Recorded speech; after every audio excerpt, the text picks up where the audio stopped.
Hey, what's going on, beautiful people? Especially my NFL players and coaches.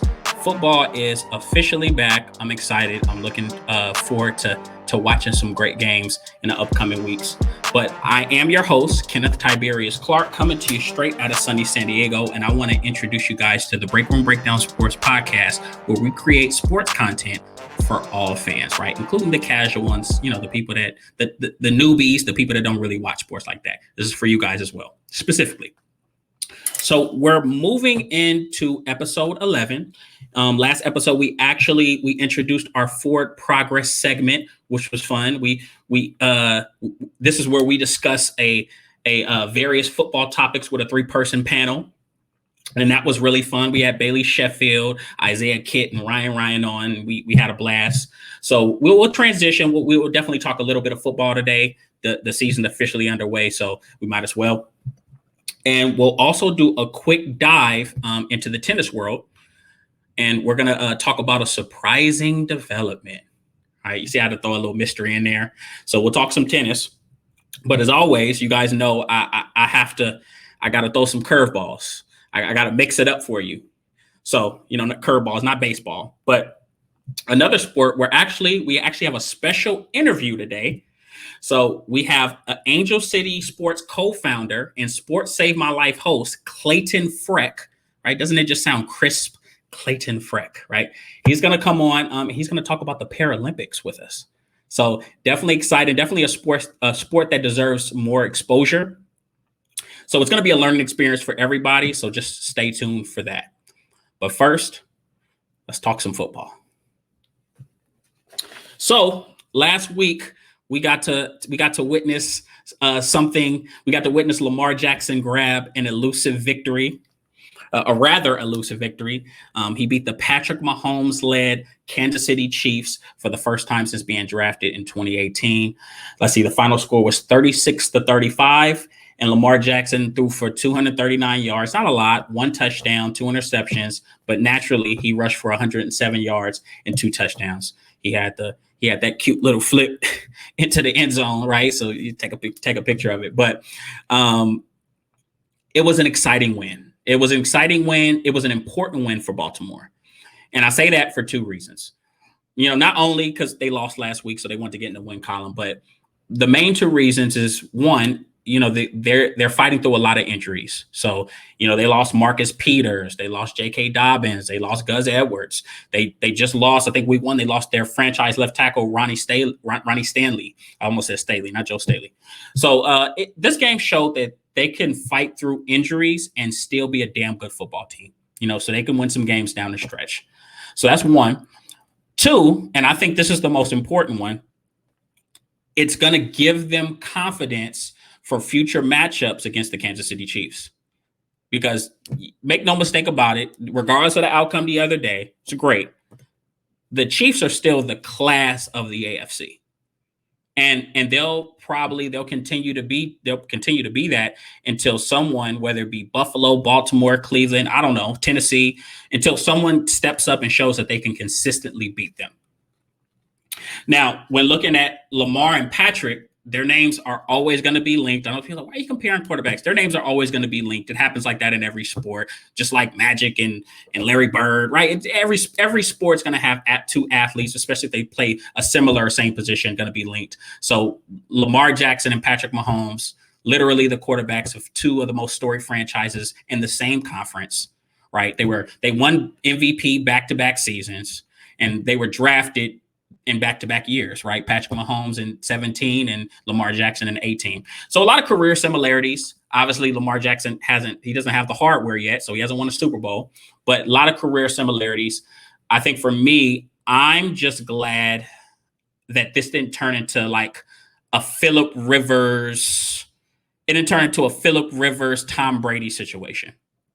So for all my real hardcore football fanboys, we know that, and correct me if I'm wrong, Phillip Rivers has never beaten Tom Brady in a head-to-head matchup. He's never been on the field. Tom Brady, the starting quarterback for the other team, and he's never won. I think the only time he beat the Patriots was when Tom Brady was hurt and Matt Castle was at the helm, right? So great quarterback, Hall of Famer, but he has to retire knowing that he never could do it. So Good thing for Lamar, he avoided that narrative. He avoided that narrative, and I think that he's pushing it closer towards becoming an actual rivalry. Newsflash, guys. A rivalry is it's like two teams that are mutually competitive, right? It's not one team beating on the other. So it's not a rivalry yet. It's looking like it could potentially come one, especially if they beat them some more times later on down the line. But as far as the game itself goes, I enjoyed it. I thought it was a fun game, but I thought it was very good. One, I think it shakes things up in the AFC. I don't know about you guys, especially I'm a big football fan. I hate seeing one team just run the table on everybody else. It gets boring. It's not exciting at all. So this win shakes things up in the AFC. Two, once again, it shows how good Baltimore can actually be. They could be good regards to injuries. And three, it shows what I've been telling people for a long time about the Kansas City Chiefs. And that is that they are an extremely flawed championship caliber team. I love them. They're a great team. They're fun to watch, but they're nothing like. So when the Patriots dominated, when they were the class of the AFC, the Patriots can beat you in all three phases of the game. One week they're winning with offense. Next week they're winning with special teams. The next week they're winning with defense. So they were a very well-rounded ball club for a long time. That's why they stayed on top for so long.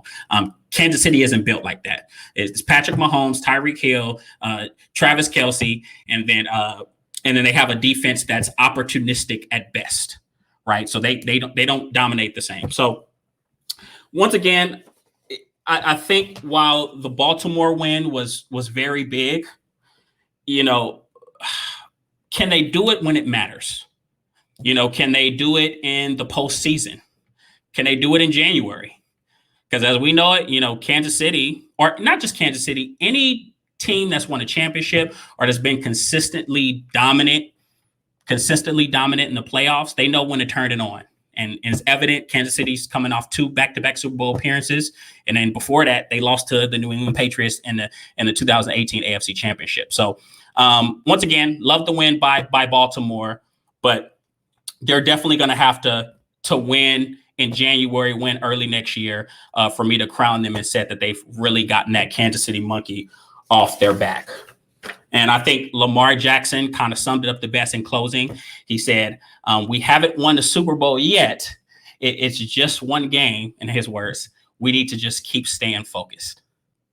So in other news, the 2021 U.S. Open is over, right? It's pretty fun to watch. I think it ended September 12th. But unlike last year, this was a little different. We didn't get a chance to see Naomi Osaka dominate this time around. She played, but she didn't dominate. She suffered a third-round loss to a Canadian newcomer named Leylah Fernandez. Definitely something I didn't expect, or many other sports fans. But if we really take inventory, I think of this last year, it's been a rocky one for Naomi Osaka.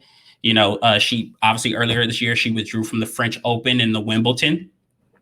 But you can tell that she's not in the right mental headspace to really perform at her highest level. And anyone that got the chance to watch her press conference after she lost in the U.S. Open, it was gut-wrenching. It was hard to watch because you could tell there was something missing. Like, she didn't have that joy. She didn't have that energy. And she outwardly said that winning isn't fun to her anymore. She says that when she wins, it's a relief. So it's really hard to see a professional athlete or a great competitor really lose that joy of the game. But, she's based her life off of winning. And I guess I can't blame the public too much. If you really take a glance at her resume, let's see, she was a pro by 15, so she was essentially a prodigy. She had 2 Grand Slams by the age of 21, and now she has 4. And she's not even, if she's 25, she probably just made 25. I think, and just to compare her to me, I was in Japan bar hopping, right? I'm probably the worst comparison for it, right? But that just shows you, how much that she's accomplished at such a young age. So if we compare her to her peers, not just in tennis, but in all sports, she's risen above just being She's not just a good athlete. Like, you know how you have people that are like all stars. She's bigger than that. She's essentially become a brand. She's probably knocking on what LeBron James is for the NBA, or what a Peyton Manning was for the National Football League. She's become a brand. So she has to balance upholding this champion-like image, and she also has to navigate through life as a young adult, which we all know is hard. So the pressure is just that much greater. And she has come out. She came out and she said that she doesn't know when her next tennis match is going to be. So, she had tears in her eyes, very emotional. So she has taken an indefinite leave of absence from the game of tennis. But that's very unfortunate. You never want to see a great athlete leave their sport. But I think this is something that us as fans, we have to pay attention to. This is something that happens a lot, I think, with professional athletes, more than we know. And the reason why I got to get on us as fans, because we're just terrible, we let these athletes get to the pinnacle of their sport, and we forget that they breathe and they bleed just like we do. They got to go through life just like we do.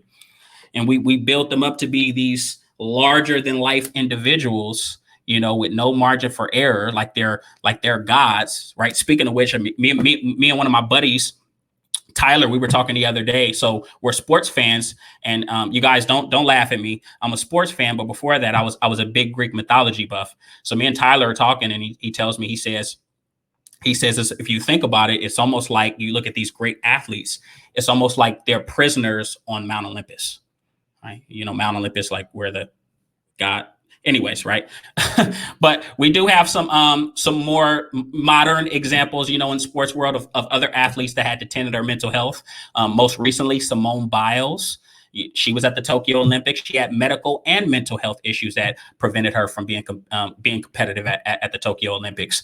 Or if we look at the NFL, Aaron Rodgers, reigning NFL MVP, he was away from the Packers facility all off season. It was evident because he looked terrible week 1, by the way. Sorry for another day. But he comes out and he says, his first press conference back, he says, "Hey, I had to take time away from the game to tend to my mental health." And he even admitted that retirement was on the table for him. He was really considering it. And I remember watching him on ESPN. I'm like, this dude looks happy. I don't know if he's going to come back, right? He got the shirt on, right? He's new fiance, all that stuff. So, or if we look a little bit back, 2020 pandemic hits, Michael Jordan blesses us with probably the best sports documentary ever. I know I'm being a little, I love Michael, big Michael Jordan fan, but it was a great documentary, very profound, The Last Dance. But we got a lot of insight into how much pressure Michael Jordan was really under. Man, he was under a lot of pressure during that first 3 championship run. Like, he had the world on his shoulders. And it pushed him to retire. He retired for about a year and a half. And obviously he came back and won 3 more. But if we look at all these examples and we look at Naomi, I think us as fans, once again, I think what we need to do, let's just wish her the best in her endeavors. Will we see her again? I can't say that we will. I don't know.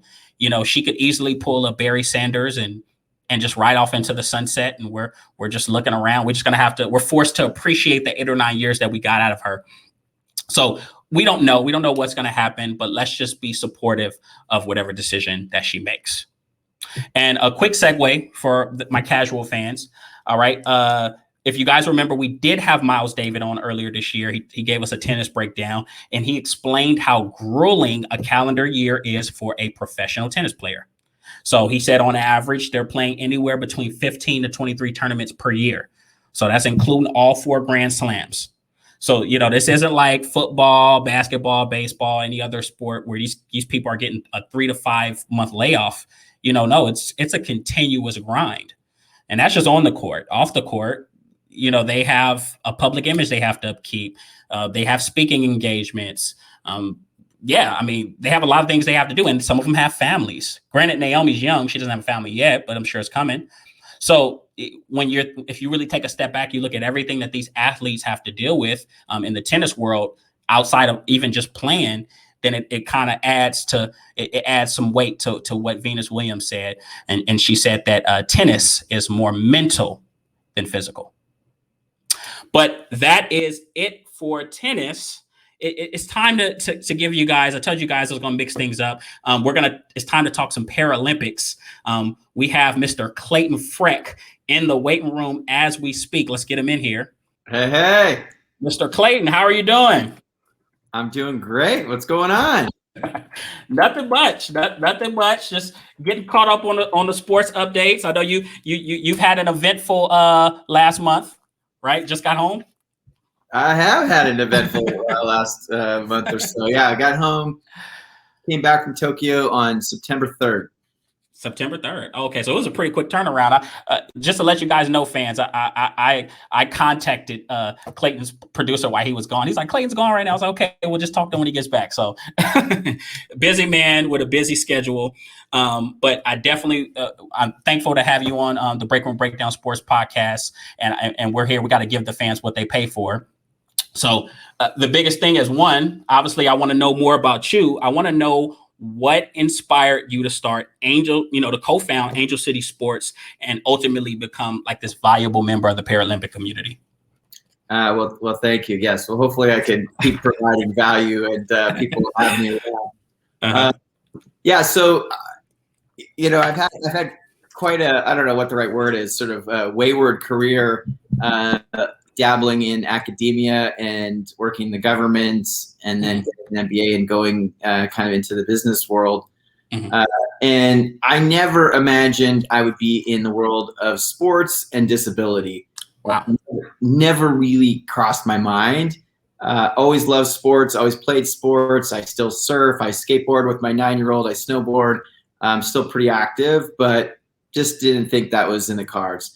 Mm-hmm. And the place where disability and sport really sort of enter my life is a little over 16 years ago with the birth of my first son.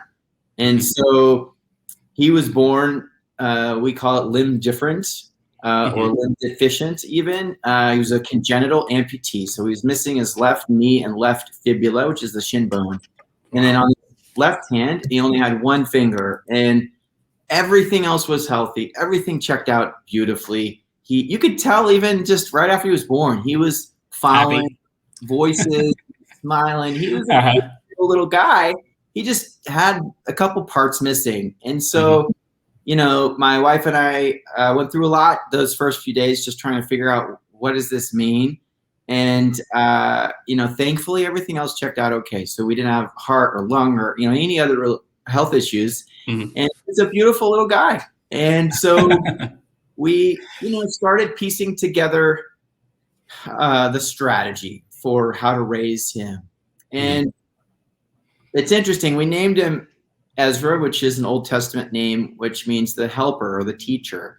And we didn't really know the journey he was going to take in life, but I figured, hey, he's gonna teach people about being different. He's gonna teach people about disability, and so that's where sort of disability entered my life. And sports really was because of him. It's something that, listen, to be honest, when he was first born, that first summer, I really struggled. Sure. Because I thought being a good father was getting outside, playing sports, hiking, biking, whatever. The usual American. Yeah. Like, that's kind of what I thought being a father was. And I thought, ooh, wow, I don't know how to do fathering, for a kid with a disability. And so I kind of laugh at myself 16 years ago because I was blind. I didn't understand what the world that I was about to, join. Mm-hmm. So really, following a little bit of my passion and my heart that loves being outside and doing sports, and then because he was the craziest little kid because he went crazy for sports from an early age. Like, we joke, but it's true. He literally said ball before he said mom or dad. So I'm assuming you couldn't tell young Ezra that that he had a disability. He just thought life was regular life. That's good. You're right. And there is a moment in his younger years where he realized, whoa, I don't have the same leg as you, mom or dad. At the point he figured that out, but he hit all of his milestones as a little guy, and we had to get him a prosthetic. He was 11 months old when he started, pulling himself up to stand. And, and that's a great story because we put this prosthetic leg on him and he turns around and looks at my wife and I and he goes, it was like, he didn't talk yet. He's only 11 months old, but he looked at us like, where's the leg been? Why do you get this to me sooner? And he like walks around this table like right away. It was like, oh my gosh, that was so cool. But yeah, this kid just always loved sport. And, because he's an amputee and he's had a running blade, one of those curved feet, that he's been able to kind of mainstream in sport. So it's not the case for everyone living with a physical disability. So if you're, in a chair or have something more, a more severe impairment or you're blind, it is tricky to integrate into mainstream sport. Not impossible, but it's harder. But he's up and running and is pretty quick on his blade. So he played flag football, soccer, baseball, you name it, the kid was playing, and he's a good athlete. He's really like high IQ athlete and played club basketball, played for his school, played a lot of sports. So he's a multi-sport athlete. Wow. He is. Okay. He's a really good basketball player. He's a really good basketball player. And he's got a great shot because because he's an amputee and he's basically playing on one leg.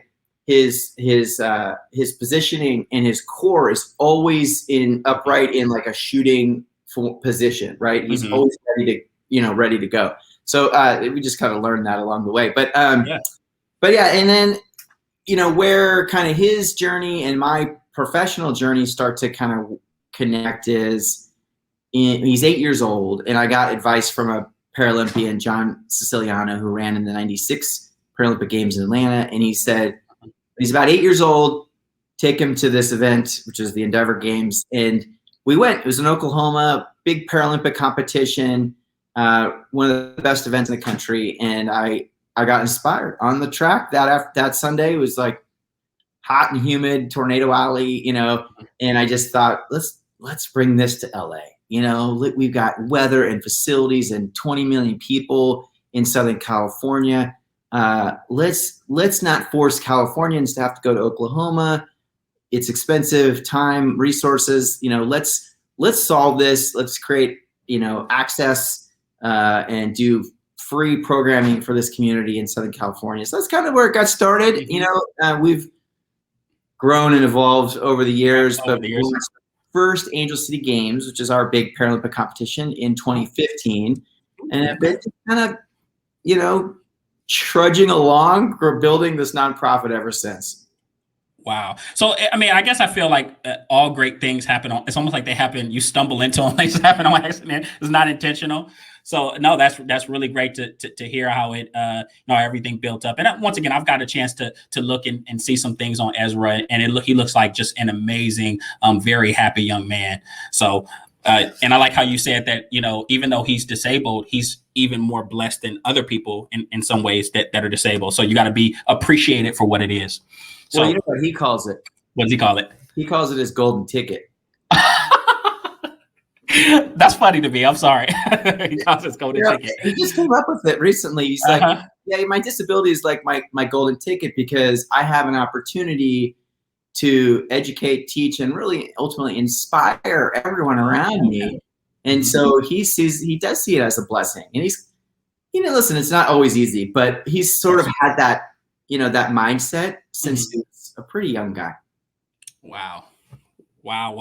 So I do want to talk a little bit about the Paralympics, because I've never gotten the chance to go. And you mentioned this Angel City Games. I'm definitely going to have to get the dates and come to the next one.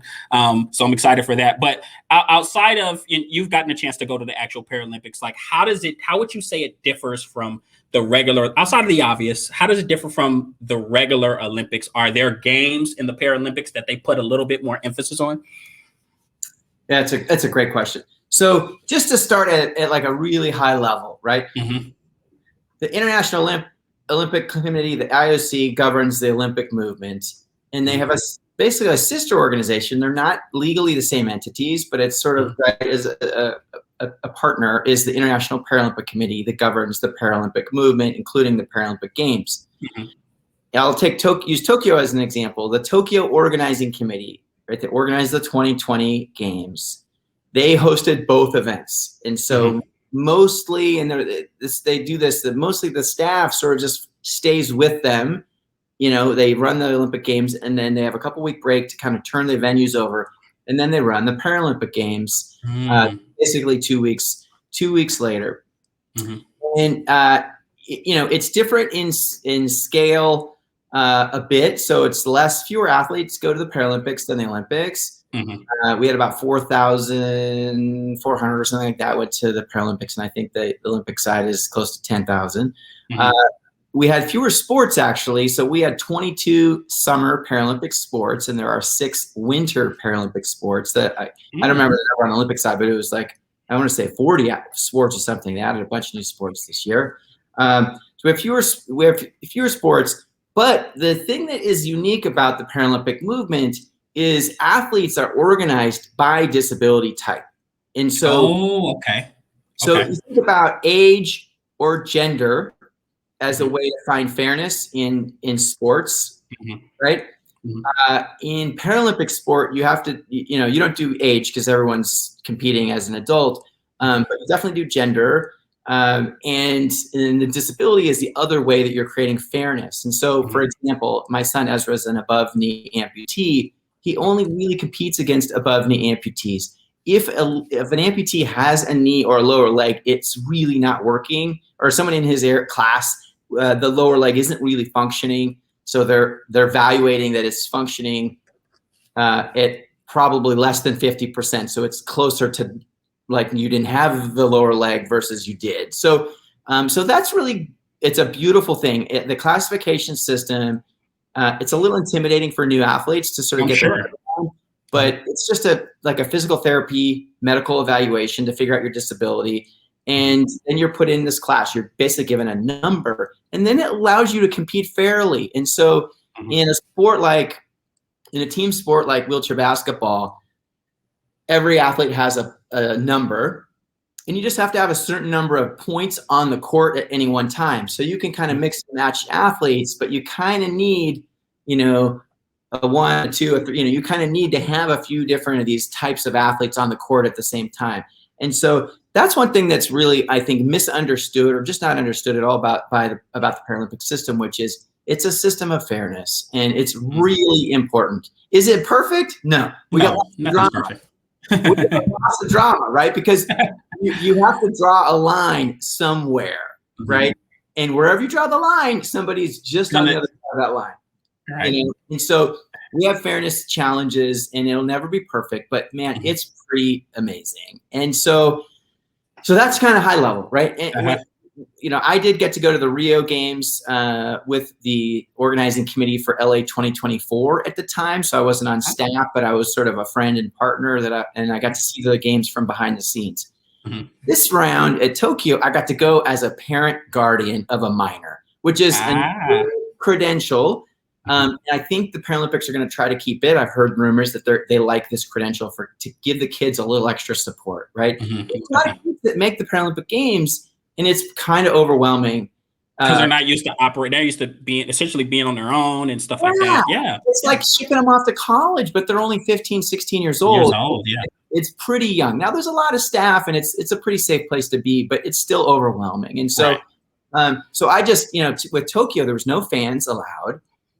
You know, they had limited coaching slots. It was tricky, but I was able to sort of sneak in as a parent. And so I got to see it kind of from an athlete and coach standpoint, because I got to go to the village, have meals with Ezra, check in on him, hang out in the lab. I couldn't go into the rooms and stuff like that, but I could kind of be around. And then we jumped on the bus and went to the training venue or the competition venue. So kind of got the best of both worlds. Like, it was sort of like I was a coach, but I didn't really have to worry about coaching, right? So you had all the benefits and none of the responsibilities, right? It's funny. About 2 days in, I thought to myself, I gotta really appreciate this, because I'll never get this credential again. He'll go to Paris, but he'll be 19. He won't have the guardian. So when you when I think about sort of what the Olympics represents, and I'm a huge Olympics fan. I've watched it since I was a tiny kid. I love the stories. I love all the sports. Like I could watch the Olympics 24/7. Like I love the Olympics. So Paralympics kind of has a similar vibe. Every country that has hosted has a different approach to filling the stands. And so in London, it was crazy, packed house. In Rio, they struggled to fill the stands a bit. You can watch Rising Phoenix for kind of a little backstory on what happened there, but they ended up giving all of the tickets away. So in Rio, you saw like school kids and, community groups that got tickets to go. It was still relatively, empty. I mean, yeah, like the track venue was huge, so it was like maybe half full at best, right? But it looks. I mean, the signage and the stadiums and the arenas are very similar to the Olympic side, so that the image you see, it looks is almost exactly the same. The logos are a little different, maybe. The Paralympic Agitos is the three little marks, but it kind of looks and feels kind of similar. Obviously, this year we didn't have any fans in the stands, so that's really strange. Right. Unfortunately, Tokyo is very strict with those things. But it's same village, right? I mean, literally, it's the Olympic Village during the Olympics, and it's the Paralympic Village during the Paralympics, but it's the same exact place, right? Most of the venues that they use for the Olympic side are just transitioned into Paralympic. It was just an easy fix. Yeah. They just literally That's cool. Yeah, that's it's pretty cool. So since 1988, the Olympic IOC and the IPC have had this partnership where they kind of jointly, kind of collaborate on venues, because prior to that, the Paralympics were held in different cities than the Olympics, and now it's kind of coming together slowly but surely. Different events, and this is important because people like to tell Ezra he's an Olympian, and he's not. He didn't compete in the Olympics, and he's not even a para-Olympian, because that's not the word. It's a Paralympian, So Paralympian, that's the difference, You're correct. You're corrected. Look, I'm over here. I'm learning. You corrected me now. So Paralympian. Let me write this down. Paralympian. But what's so special about the movement right now, and maybe you can come to Paris 2024 with us. I'm coming. And you'll get the feeling. It's still really small. Everybody knows everybody. I'll give you the example in Rio. So in Rio, I probably saw 15, 16 different sports popping in. I could go in any venue. I had a great credential in Rio.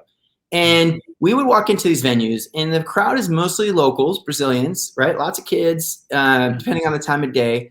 And then you would see a little cluster right in a corner of whatever, if it was U.S. against Australia, right, in wheelchair basketball, you see a little cluster of U.S. fans in one corner, and you'd see a little cluster of Australians on the other side. And if you walked up to that cluster, it's all the parents and friends of the athletes that are on the court. So you literally, and if you are at your bar in your hotel and you see somebody wearing a Team USA jersey or shirt, you just walk up to them, and they are directly connected to an athlete in the Paralympic Games, almost without a doubt. Because we don't have fans that travel the way they do for the Olympics. We don't have fans that travel the way the World Cup fans do, right? Like like soccer people go to World Cup because they go everywhere. Yeah, but we don't have those sort of general population fans yet. The supporters are close to the athletes, and so so it's very accessible to connect to the athletes too. So the movement's so small, everybody kind of knows everybody. I mean, I don't know. I'm not trying to brag, but I know a huge number of Paralympians that were in Tokyo. Yeah. Personally, and so, that's good. And the average kid that comes to the Angel City Games, our event, knows multiple Paralympians that competed at the game. So it's as if you were a little kid at your local rec center playing basketball, and you got to meet Steph Curry or LeBron. Wow. Right, because there's kind of nothing in between. Right? We don't have the system of sport. We're all one together. The community and the elites are all kind of muddled up together, which makes it so beautiful. It's so quaint. And listen, if your podcast blows up and everybody does their part, it won't be like that forever. Yeah. Right? Yeah, it won't. Yeah, true. It won't. Yeah. Because you get to a point to where you become out of reach. Yeah. But it seems like within the Paralympic community, which is beautiful, because I think I love small communities in any industry where you can talk and you can communicate with everybody. Because to me, it creates more of a genuine foundation. Yeah. Right. So you can tell, I guess everybody, I guess I'll have to come myself, but everybody, I'm assuming everybody's known each other for years and years and years. And it's like, you see, oh, hey, I see you a few years ago at Rio, so that's really that's nice. It's really special. And when it's so small, there's not a lot of money in this. You're doing it from the heart. From the heart. It's whether you're a coach or an athlete or anything. It's all love, and it's a powerful community once you sort of connect into it. So I do want to ask this. Ezra, if I'm not mistaken, he's 16, right? Yeah. Was he even with you there? Was he at all overwhelmed by the experience of being in Tokyo and competing in this big event? Was he a little bit overwhelmed? I have to say, I don't think so. You don't think so? You don't think it wasn't too big for him? That's good. I don't think so. So he's been on big stages his whole life. So he's been a motivational speaker his whole life. He's spoken to basketball arenas, 17,000, 18,000 people. Oh, okay. He's little. He's been on the Ellen Show, which is taped live, and which means you don't get a do-over. Yeah, it is what it is. You got to nail it. And so he's always sort of lived for the moment. He's always been the kid on the field that you get him the football on the last play because he's probably going to figure out how to score. Same thing for basketball. So he's kind of always had this clutch mentality. He's never really been – when he first did a arena full of people speaking gig, I said, Ezra, how nervous were you when you walked out on that stage? Because my chest is like my heart's coming out of my chest. I'm so nervous for you. He's like, I wasn't nervous at all.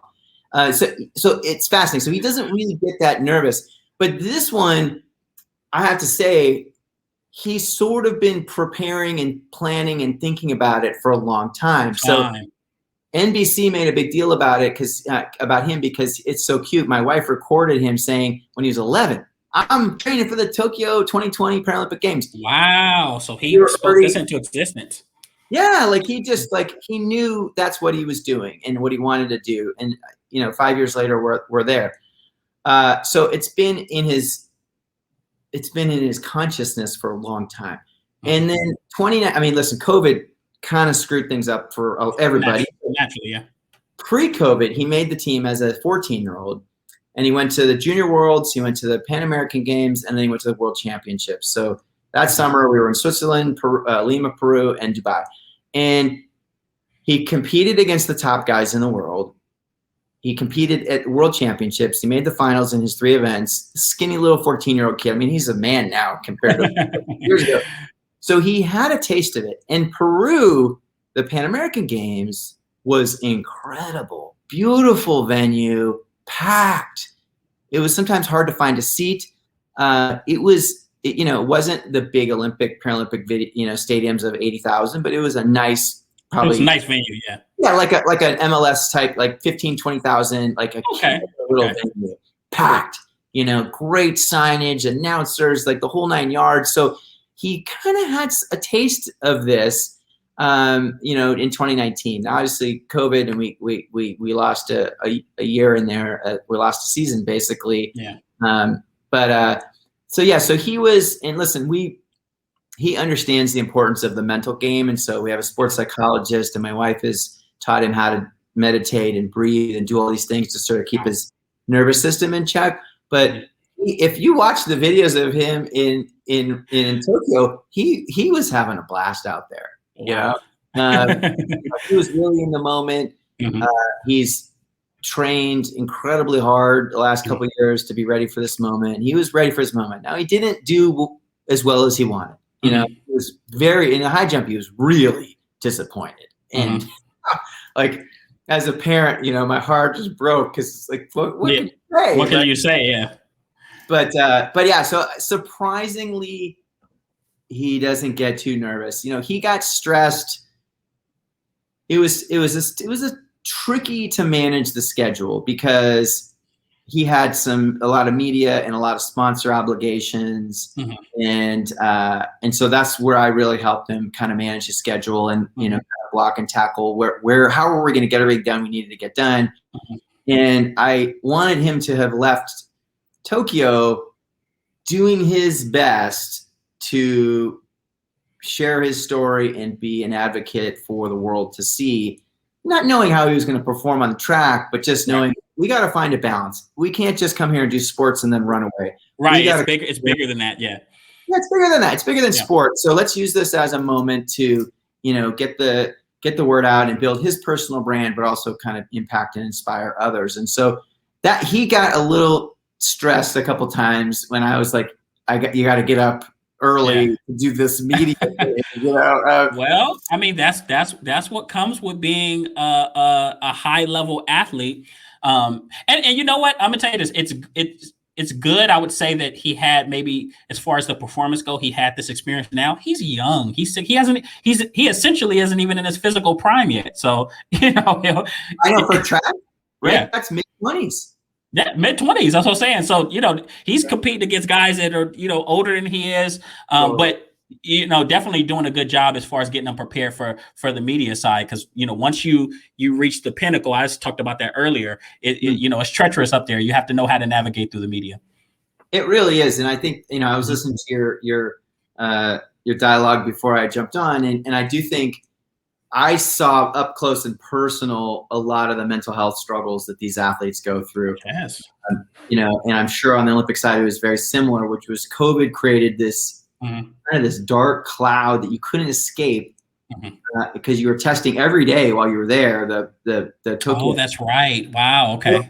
The Tokyo playbook was tight. You were testing twice before you got on the plane, at the airport when you arrived in Japan, and then every day going forward. And so there was always a risk that happened. And then, I wrote about it a little bit on my Facebook page for kind of our followers. But in sport, unlike many other parts of life, your failures are so visible. Right. They're just out there. They're out there. So you're subconscious. Right. You can't. We have, look, it always makes you appreciate, just being, I hate saying this like this, but just being a nobody and not having to worry about, you can make mistakes. Right. So. Yes. Yeah. I mean, even if you're a CEO, you can just lie on LinkedIn in your resume that say, I didn't get fired from that job. I left it because I didn't like my boss or something. Everybody does that. So these athletes have no choice. Yeah. There's no PS in it. It's God's honest truth out there on the track. So, or the court or whatever it is. So, so I think that's, I really appreciate your conversation about that earlier, because I think that is something we all don't fully appreciate and understand. Not at all, right? And like you said, that's all athletes, and it once again, it just makes you feel for them, and we need to have a little bit more understanding of what they're going through. But I do want to ask you this, because at this point you're getting me excited. I'm like, man, I'm gonna have to go to the next games. But you're coming. I'm telling you, I'm coming. You got me. You got me, Clay. Look, maybe I got to find a way to get some credentials. We're gonna find a way. But but why, if in your opinion, right? No, you may not have the full answer. Why do you think the Paralympics doesn't get as much coverage? Because you've seen them up front. These are great athletes. They're not just they're just disabled. Like, they're really good at what they do. Why do you think the Paralympics doesn't get the media coverage that maybe it deserves? That's a good question. So I'm going to speak to the experience of this community in the United States. Okay. There's going to be some countries where it's very similar, but then there's going to be some other countries where it's very different. I think that we struggle with disability in the United States. I think that in many communities, if not almost all of the different racial and ethnic communities, we tend to sort of cover up disability, or we have historically tended to cover it up. That's true. And, kind of, I'm not going to bring that kid out too much. I'm going to keep, if he's got a prosthetic, I'll keep him in pants. We're not going to talk to him about it. We're going to kind of ignore it. And wow. And so I just think that's, if you look at the history of the Americans with Disabilities Act and the Disability Rights Movement, some things worked and they were kind of somewhat efficient, but I think we still really struggle with how to handle, how to manage, how to approach, how to view people with disabilities. And so I think that's a barrier to coverage. Wow. I think it's sad, for sure, but I think we struggle to see let's say the potential of people living with disabilities rather than the things that they can't do, right? So Wow. I think that lives up here. And then so if you look at how the media has often covered disability, we call it inspiration porn. You know, it's objectifying people with disabilities, making it a sad story. So you're paying attention. Your heart's, you start to, I cry a little bit because our athletes don't want that. They don't want. They're regular athletes. Yeah. They don't want people to feel sorry for them. And so I just think the media has struggled to portray disability in the right light. And I think it just sort of permeates, throughout society. I think things are changing. I think things are getting better. And I do think, corporate America struggles with disability. Let's 100%. Corporate America. How many boards have a person with disability on them? How many senior executive teams have ever had a person with disability on them? Very few. People with disabilities really struggle to get jobs, even today, which is sort of hard to fathom. And so, they're not visible in corporate America. They're kind of invisible, right? Socially, they're not in. Hollywood kind of goes like this with disability, but there'll be ways where you start to see people and then they kind of just go away, and then maybe they come back 10 years later. So, I just think it's a tough issue for us in America. We haven't really gotten our arms around it, but I do feel like it's changing. And I think some really great companies are kind of leading the way. And especially when it comes to sport, if you look at the coverage. So let me just tell you what the NBC coverage for the Paralympic Games has been the last 3 cycles. Ooh, London. 2-hour special about the Paralympic Games. I'm not kidding you. Go look it up. Wow. Rio, 66 hours. Now, there were places you could find it streaming on, Paralympics.org or whatever, but like NBC coverage somewhere on the Peacock, 66 hours. And I believe Citibank was the main driver that year to grow the coverage. And I think they kind of committed to extra advertising support for NBC. This year we had 1,200 hours. That's amazing. Yeah, right? it's growing. And this year, I think, and listen, I don't work at NBC. I don't know all the behind the scenes, but it looks like Toyota was the main advertiser that sort of put the backstop on it for NBC and helped grow the coverage. Wow. Now, did enough people see it? I don't know. But if it's not available to be seen, you can't even get this conversation started. So for us in the United States, this is really big news. And NBC did a 2-hour recap of the Paralympic Games this year on prime time, the Sunday after the games finished. And so we have, this isn't orders of magnitude better than it was, right? So basically, and I would agree, the progress is being made in our country. Yeah. And it's crazy because maybe not even in just the Paralympics. Like, I don't know if you have disabled athletes right now that are, and granted, these guys are in high school, but they're thriving. I know there's a very, very, very good one-arm basketball player that's starting to get Division I. They're sending him offers and things of that nature. And if you didn't he accept somewhere? I think he did. He might have committed. He might have committed somewhere, but it was Division I. And then you had the running back Derrick Henry, his alma mater, his high school. His rushing record was just broken by a disabled athlete, a guy with only one arm. So it's the progress is being made, and I'm definitely excited. And once again, I keep saying this, but I'm excited and to even be able to be a part of it. Hopefully, Yeah, I'd love to have you at the Angel Sea Games, and then come to Paris with us. Let's do it, right? So obviously, we're talking about coverage, right? I'm trying to become an outlet, but you're already an outlet of it. You have talk to us about the Sports Save My Life podcast. Tell us about that. So, I mean, I've already kind of touched on a couple reasons why Angel City Sports creating our own podcast was important to me. Mm-hmm. And it's essentially, I think that our sort of hidden secret or our biggest asset that is, say, unexploited is our stories. Our stories, every athlete in our community has a powerful story, either how they acquired their disability or how they got through childhood with a disability. Like, this kind of doesn't matter where they entered the disabled community. They've got a good story. And so I know that's sort of our, it's important to who we are. It's a sort of a strength of ours that hasn't been tapped in a large degree. And then when I look at how the media often tells our stories in this sort of ableism, inspiration porn manner, it doesn't really do the athletes justice. Right. So it's not how the athletes would want to tell their stories. Right.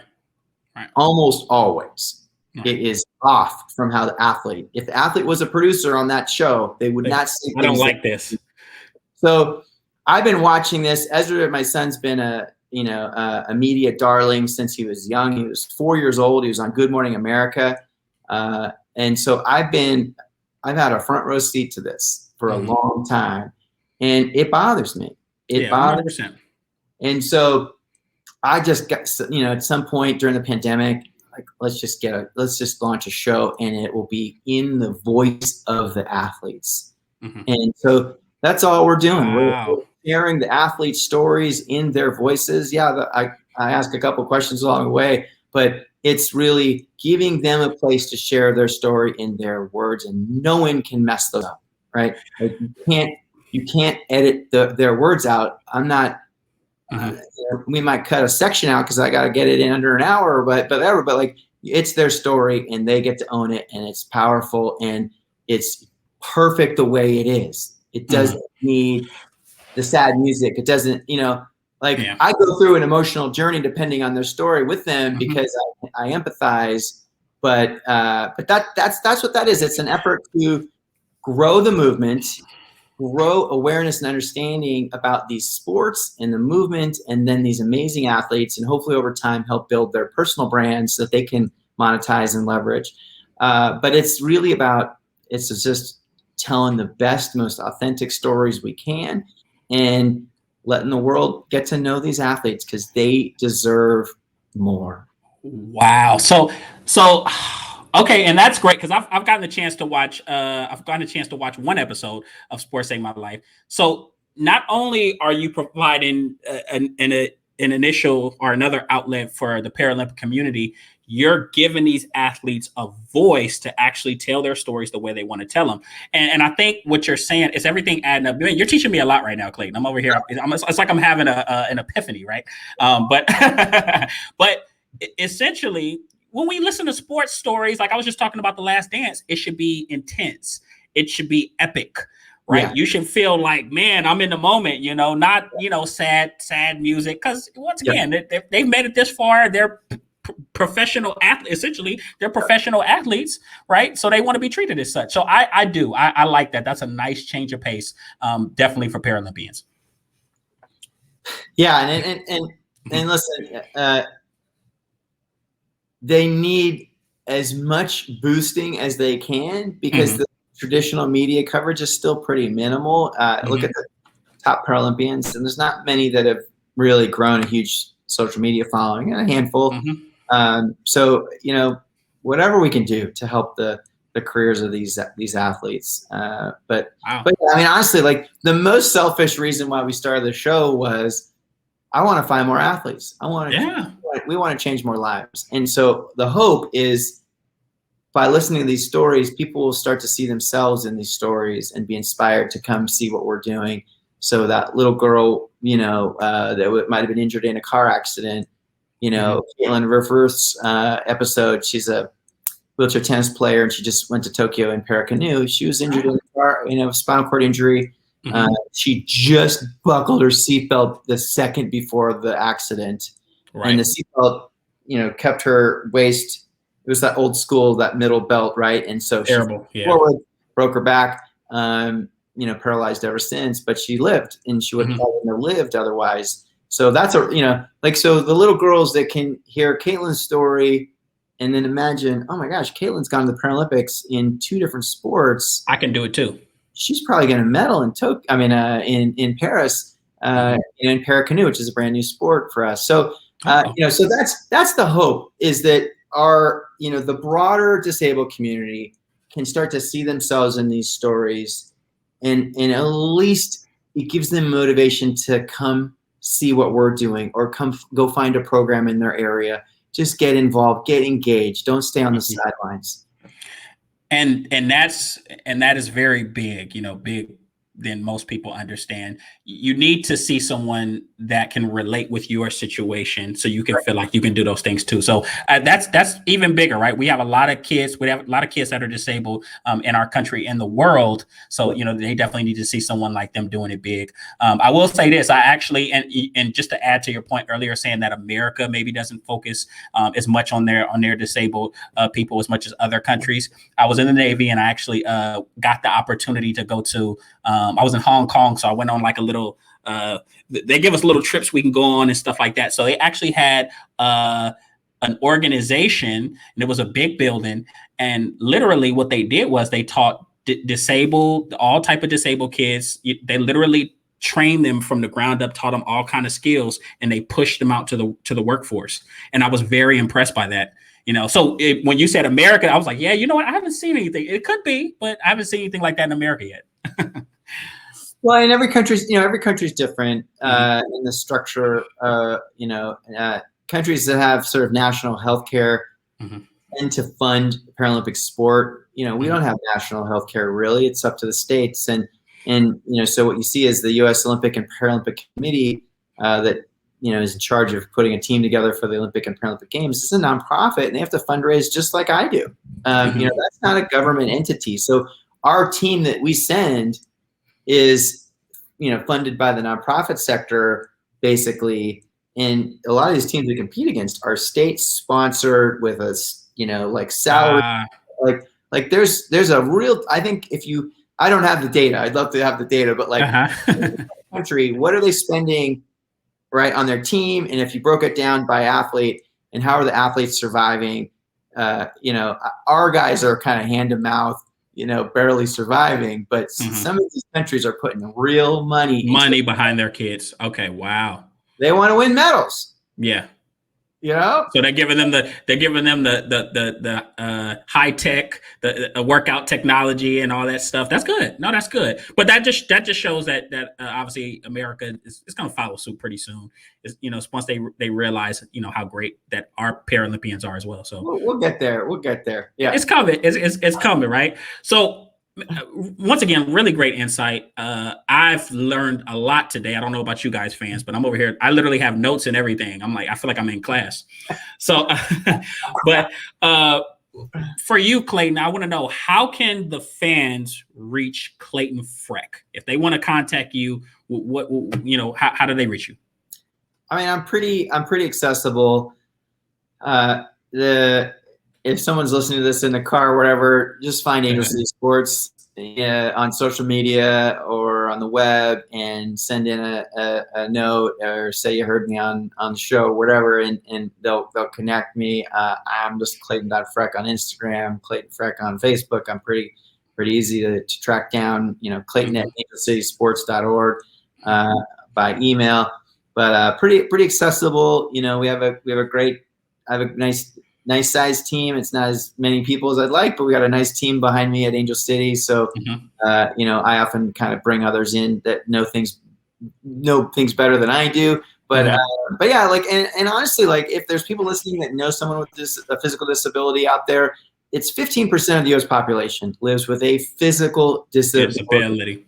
And this is not intellectual or Special Olympics type stuff. This is a physical disability. That's it. And so the numbers are staggering. That's like 50 million people. And so if you know somebody, check in with them. Are they doing sports? Have they heard of adaptive or Paralympic sports? And you can connect them to Angel City. You can connect them to our, friends and partners. There's hundreds of programs around the country. And, get your butt off the couch. Let's go. And look, hey, even being a football fan, I'm like, I've met so many people that I'm like, man, this guy would have been a great athlete if he would have just played. So I can imagine just in the Paralympics, you have some people that are just, right, like you said, sit on the couch watching TV. Like, dude, you could be in Tokyo or something like that. You're that talented, So no, that's very, very good. Obviously, guys, all Clayton's social media handles are uniform, so you shouldn't have a hard time reaching them. But as always, it was definitely a pleasure meeting you. Yeah, you guys, you would think that me and him have known each other for like years, but this is like my first time meeting him face to face, and it was a great. I definitely had a great time. Learned a lot about the Paralympic community. I think obviously we can walk away agreeing that these athletes deserve to be mentioned among the elite. But as I told Dave before, I'm excited to just become an extra outlet towards the movement, and add and give them that boost. So I will wrap up with this. I don't know if you're a Marvel Comics fan, right? So Uncle Ben, he told Peter, he said, with great power comes great responsibility. So since you're doing great things at Angel City Sports, all right, and the Sports Save My Life podcast, you have a responsibility to come back on the Breakdown Sports podcast and talk to us.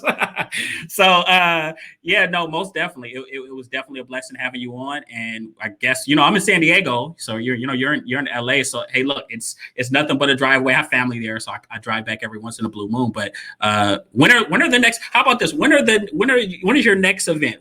Fill us in on that. Yeah, so COVID's kind of messed up with our schedule. So in the summer, usually late June or early July, we host the Angel City Games presented by the Hartford. 2020, we went virtual. This year, we couldn't figure it out the summer with COVID because LA was kind of opening up, but then Delta hit. I mean, it was just a mess. But we're planning to do the games the first weekend of winter break. So all the local kids coming out of LA Unified and the Southern California area schools can come to the game. So we're going to do probably a 3-day event. We don't have a venue finalized, but so I think it's like the 17th, 18th, 19th of December. So that's a little unusual. It's not usually in the winter, but we're going to do it because we feel like the community is really kind of been up against it and not had the same access to, the bigger events that they might normally have this year. So we still wanted to do something before the year ended. And then next summer, we'll go back to that summer schedule. So literally barely 6 months later, you're going to see another Angel City Games, and then we'll kind of hopefully be able to stay in that cadence of being in the summer. It's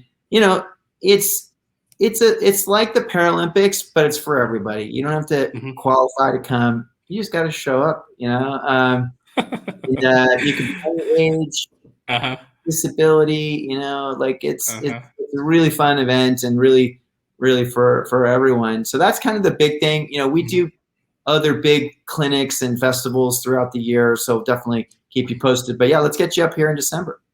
I will. I just put it on. It's funny. I have another event early December, but I said, okay, let me just add this on to the calendar. We'll plan it in. I'll make the drive down. But this is really great. It was a pleasure having you on, Clayton, and I definitely look forward to talking in the future. Outside of that, man, I know you got some work to do. Have a blessed day, and we'll talk soon. All right. Thanks so much. All right. So, wow, guys, that was really fun. You guys literally just heard from Clayton Freck. He gave us amazing insight into the Paralympic community and his organization, Angel City Sports. And obviously we heard about his podcast, just giving those Paralympians a voice, to tell their stories, not like a sad inspirational story, but like an intense, climatic, the way a sports story is supposed to be told, right? You're supposed to get chills through your body. So definitely exciting what they're doing.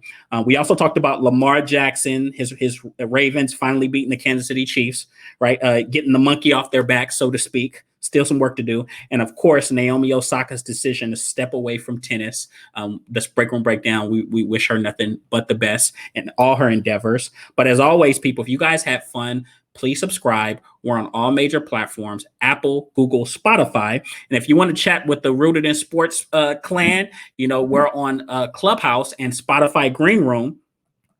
And I also encourage you guys to share this with your casual friends who aren't big on sports and you know, they're still learning, they're being naive. Just go ahead and invite them out or let them listen to the podcast so they can join our movement and what we're doing for all sports. So until then, guys, for the new ones, welcome aboard, and I'll talk to you guys soon.